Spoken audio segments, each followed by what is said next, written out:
नमस्कार फ्रेंड्स, आज बात करते हैं नी ऑस्टियोआर्थराइटिस में नी पेन के लिए रीजनरेटिव थेरेपीज के बारे में, जिसमें प्राइमरली दो तरह की थेरेपीज करी जाती हैं, प्लेटलेट थेरेपी और स्टेम सेल थेरेपी। आज हम दोनों के बारे में बात करेंगे कि किसी की कितने सक्सेस रेट है, क्या आउटकम है, क्या रिकमेंडेशन है, आपको करानी चाहिए या नहीं करानी चाहिए। तो सबसे पहली बात यह है कि ये नी ऑस्टियोआर्थराइटिस में करी जाती है, जिसको आप सिंपल भाषा में कहें तो गद्दों का घिस जाना, जो एज रिलेटेड है, डिजेनरेट हो जाना नी का। इसको रूमेटॉइड आर्थराइटिस में नहीं करा जाता है, जिसको गठिया कहते हैं, क्योंकि गठिया में अलग तरीके का डैमेज होता है ज्वाइंट में, और वो रीजनरेटिव थेरेपी से बहुत अच्छा रिस्पॉन्स नहीं आता है। तो पहली बात तो यह है कि ऑस्टियोआर्थराइटिस के लिए, जिसमें घुटने घिस जाते हैं, गद्दा घिस जाता है, उसके लिए करा जाता है।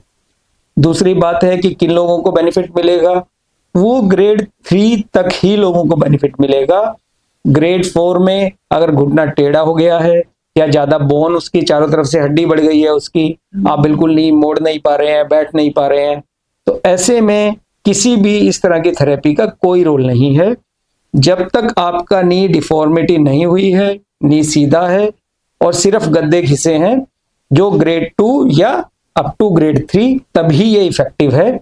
उसके बाद इसका कोई रोल नहीं है। फिर आता है, पहले प्लेटलेट के बारे में बात करते हैं। प्लेटलेट में आपको 3 से लेकर 6 सीटिंग तक लेनी पड़ती हैं। 6 वीक्स के इंटरवल पे ये करी जाती है, और इसमें एक बार प्लेटलेट डाला है तो उसके साथ साथ और बहुत सारे फैक्टर हैं, जिसमें सबसे बड़ी चीजें हैं आपकी डाइट, आपकी एक्सरसाइज, नी की स्ट्रेंथनिंग एक्सरसाइज, नी का पोस्चर, उसको मोड़ के नहीं बैठना, इस तरह की आपकी प्रिकॉशंस, इन सब चीजों का कंबाइंड रोल है। आप सोचे कि सिर्फ आपके प्लेटलेट डाल दिए जाएं, आप अपनी तरफ से कुछ ठीक से प्रिकॉशन ना लें, एक्सरसाइज ना करें, विटामिन डी की कमी है, कैल्शियम की कमी है, तो ये सब चीजें सभी मिलकर काम करती हैं। तो डॉक्टर ने जैसे प्लेटलेट डाला, उसके बाद आप अपना वेट मैनेजमेंट करें, एक्सरसाइज करें, अपनी डाइट अच्छी रखें, अपना विटामिन प्रोटीन इनटेक, ये सब चीजें साथ मिलके इसमें काम करती हैं।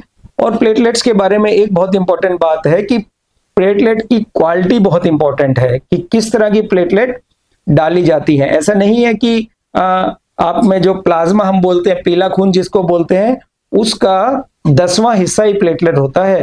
तो अच्छे से प्लेटलेट निकालना और उस प्लेटलेट को ठीक से डालना, ये इंपॉर्टेंट है। अगर प्लेटलेट की क्वालिटी अच्छी नहीं है तो आपकी थेरेपी इनफेक्टिव है। और सब करने के बावजूद भी इसका जो रिजल्ट है वो 60 to 70% है, इससे ज्यादा नहीं है। ऐसा नहीं है कि 100 के 100% पेशेंट ठीक हो जाते हैं, पर हाँ, इसका फायदा ये है कि नी डीजेनरेशन से बचता है। आप एक्सरसाइज करते हैं तो उससे आपको अगर सर्जरी की भी जरूरत पड़े तो आपके आउटकम अच्छे होते हैं। इसके बजाय अगर आपने बार बार स्टेरॉइड के इंजेक्शन लिए हैं तो उससे नी की क्वालिटी खराब होती है और सर्जरी के आउटकम पुअर होते हैं। दूसरा थेरेपी है stem cell therapy. Stem cell therapy अभी अंडर रिसर्च थेरेपी है। इसका प्रूवन रोल नी ऑस्टियोआर्थराइटिस में अभी डॉक्यूमेंटेड नहीं है। ये एज ए थेरेप्यूटिक मॉडलिटी अभी रिकमेंडेड नहीं है। अगर आप स्टेम सेल डलवाएं तो ये अंडर स्टडी है, अंडर रिसर्च है, और डॉक्टर को ये कंसेंट लेना पड़ता है कि हम रिसर्च कर रहे हैं कि ये काम करेगी या नहीं करेगी, तो ये एक रिकमेंडेड थेरेपी नहीं है।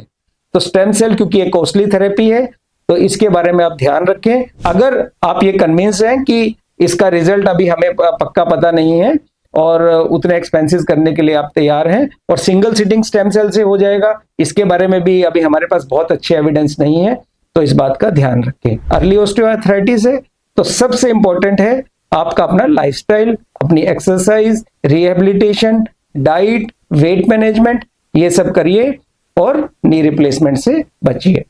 Thank you.